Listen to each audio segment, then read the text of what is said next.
Quando eu tinha 5 anos, um médico disse que eu ia perder a perna e que, se não fosse assim, eu ia morrer.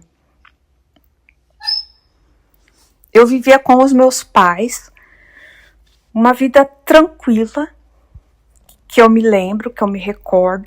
Meu pai e minha mãe, meu pai sempre presente, a minha mãe ali ficava em casa, cuidava de mim, mas meu pai estava sempre comigo.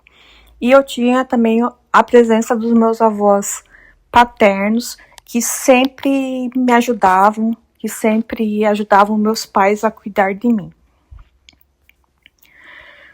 Mas um dia eu sofri um acidente muito grave quando eu era criança. E nesse acidente eu perdi as 2 pessoas mais importantes da minha vida, que eram meus pais. Eu sobrevivi, mas com uma perna completamente machucada.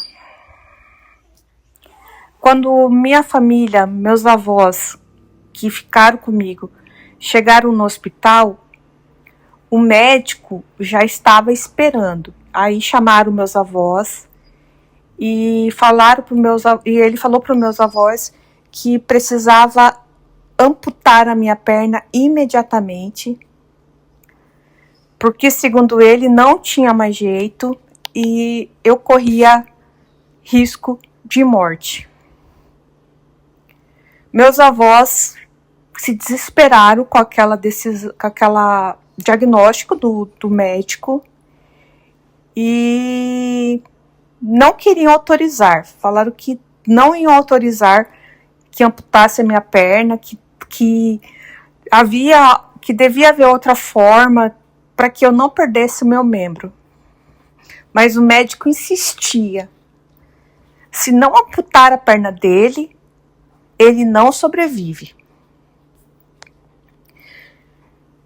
Mas mesmo assim, os meus avós decidiram que iam tentar outra solução.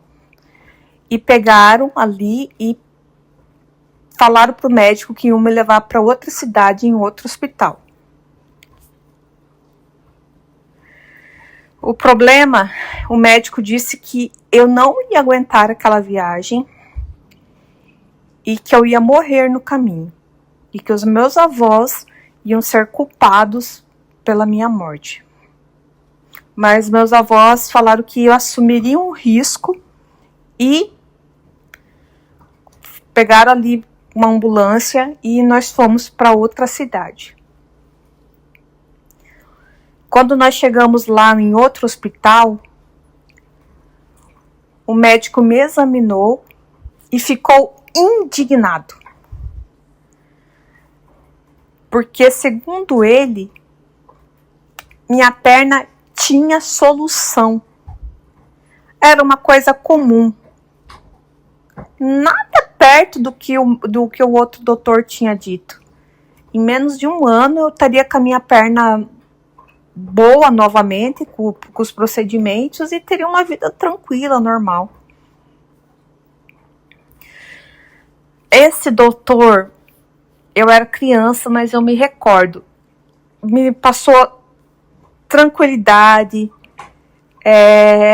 me acalmou,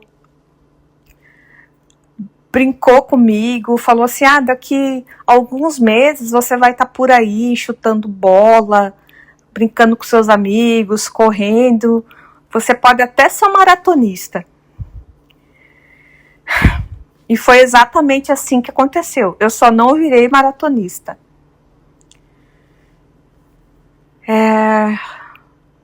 Só que aí aconteceu, depois que passou o acidente, né? Essa história correu a minha cidade. E assim, não foi o erro médico que deixou assim a situação complexa.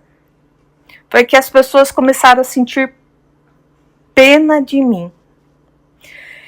E eu ali comecei a odiar essa pena. Eu não queria que as pessoas sentissem pena de mim. E meus avós assim, eram aquelas pessoas assim que tudo iam falando para os outros, assim, aquelas pessoas mais velhas que não guardavam assim a língua dentro da boca. E começaram todo mundo que chegava, eles repetiam a história. Ai, olha, esse meu netinho perdeu os pais quando era criança. E coitado, né? Ele sobreviveu, mas quase perdeu a perna por um erro médico. E graças ao doutor lá de outro hospital, salvou a perna dele. Aí sempre tinha aquele olhar, compadecimento das pessoas, né? Nossa, coitadinho, perdeu os pais e quase perdeu a perna, que dó, senhor, e tal. Gente, eu nunca gostei disso. Nunca, nunca. Porque para mim, por mais que fosse uma tragédia, eu perder meus pais, né, todo aquilo que aconteceu, mas eu tinha sobrevivido. Deus tinha me dado uma oportunidade. Então, para mim, eu sobrevivi à tragédia. E com a minha perna. Então, o mais difícil, a parte mais difícil para mim hoje, não seja o que a gente passa, mas a forma como as pessoas passam a olhar pra gente depois do que aconteceu. Então, as pessoas sempre me veem como um coitadinho que perdeu os pais. Eles não veem que, apesar da perda dos meus pais, eu fui uma criança com muito amor, que meus pais me providenciaram muito amor, tenho o amor dos meus avós, e não foi suprido a carência dos meus pais, mas eu consegui seguir em frente, e as pessoas, infelizmente, não conseguem ver isso. Pessoal, essa história ela é baseada em fatos reais, adaptada aqui para fins de reflexão e entretenimento. Se você gosta desse tipo de conteúdo, aqui no meu canal tem muito mais histórias. Se inscreva no meu canal, curta, compartilhe e se tiver alguma história para contar e quiser que eu conte, me manda uma mensagem que eu posso estar contando a sua história. Quando eu